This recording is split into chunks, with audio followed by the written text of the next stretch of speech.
حضرت عمر کے دور میں زلزلہ آیا اور زمین ہلنے لگی، اور یوں محسوس ہوتا تھا کہ زلزلے کی شدت اتنی تھی، یوں محسوس ہوتا تھا زمین ابھی پھٹ جائے گی۔ حضرت عمر رضی اللہ تعالیٰ عنہ نے زمین پہ کھڑے ہو کے اللہ تعالیٰ کی حمد و ثنا بیان کی۔ زلزلہ نہیں رکا،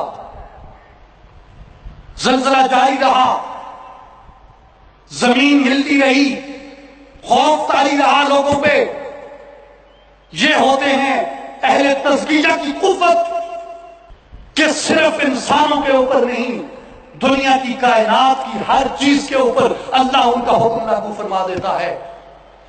حضرت عمر بن خطاب اپنا درہ اٹھاتے ہیں، اپنا کوڑا اٹھاتے ہیں، اپنا کوڑا اٹھا کے زمین کے اوپر پٹخ کے حضرت عمر اپنا کوڑا لگاتے ہیں۔ حضرت عمر زمین کو مخاطب کر کے کہتے ہیں، قری الم اذن علیک، اے زمین میں تجھے کہہ رہا ہوں تو تھمتی کیوں نہیں؟ کیا میں نے تیرے اوپر عدل نہیں کیا؟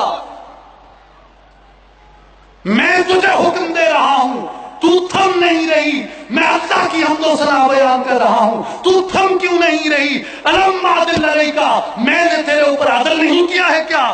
فاستقرت من وقتها، جب حضرت عمر نے یہ فرمایا تو زمین وہیں ساکت ہو گئی۔